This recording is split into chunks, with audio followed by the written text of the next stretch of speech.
চীনের বিষয়ে নাক না গুলিয়ে আগে নিজেদের পারমাণবিক নিরস্ত্রীকরণে ব্যবস্থা নেওয়া উচিত যুক্তরাষ্ট্রের।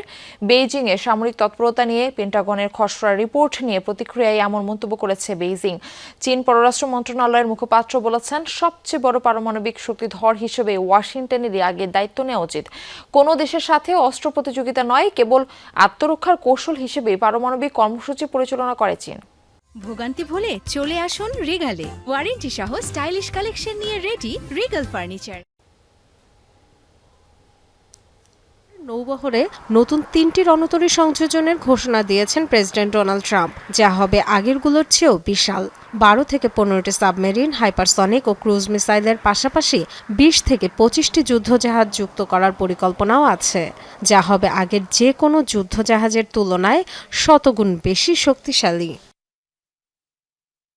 নিজেদের সামরিক ভান্ডার সম্প্রসারণে যুক্তরাষ্ট্রের এমন তৎপরতার মধ্যেই একটি খসড়া রিপোর্ট তৈরি করেছে পেন্টাগন, যেখানে চীনের সামরিক তৎপরতা নিয়ে নানা ইস্যু তুলে ধরা হয়েছে।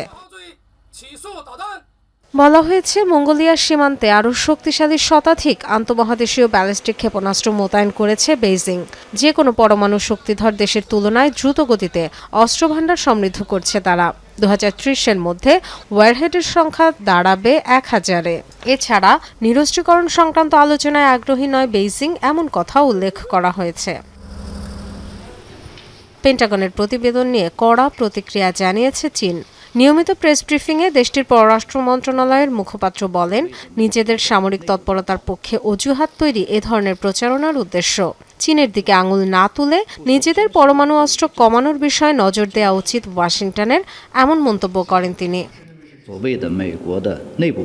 এ ধরনের ইস্যু সামনে আনার উদ্দেশ্য হল নিজেদের পারমাণবিক সক্ষমতা আধুনিকায়নের পক্ষে অজুহাত তৈরি। সবচেয়ে বড় পারমাণবিক ভান্ডার নিয়ে সুপার পাওয়ার যুক্তরাষ্ট্রের উচিত নিজেদের অস্ত্র কমানোর পদক্ষেপ নেওয়া এবং অন্যান্য পরমাণু শক্তিধরদেরও এই প্রক্রিয়ায় যুক্ত করা। কেবল আত্মরক্ষার প্রয়োজনে পরমাণু কর্মসূচি পরিচালনা করে বেইজিং, দাবি চীনা পররাষ্ট্র মন্ত্রীর। চীন তাদের নীতিতে অটল যে পরমাণু অস্ত্রের প্রথম ব্যবহারকারী হবে না। আত্মরক্ষার কৌশল হিসেবে আমাদের কর্মসূচি, অন্য দেশের সাথে প্রতিযোগিতার জন্য নয়। এনপিটি চুক্তি এবং স্বাক্ষরকারী দেশগুলোর সাথে নিয়মিত আলোচনাকেও গুরুত্ব দিই আমরা। সম্প্রতি এক ঘোষণায় 33 বছর পর পারমাণবিক অস্ত্রের পরীক্ষা চালানোর পরিকল্পনা জানিয়েছিলেন মার্কিন প্রেসিডেন্ট ডোনাল্ড ট্রাম্প। ধারণা করা হয়, বর্তমানে চীনের পিপলস লিবারেশন আর্মির অস্ত্রভান্ডারে 600টির মতো নিউক্লিয়ার ওয়ারহেড রয়েছে। অন্যদিকে 1419টি নিউক্লিয়ার ওয়ারহেড মোতায়েন আছে মার্কিন অস্ত্রভান্ডারে। ডরোথি তাস্ট্রিন, যমুনা নিউজ।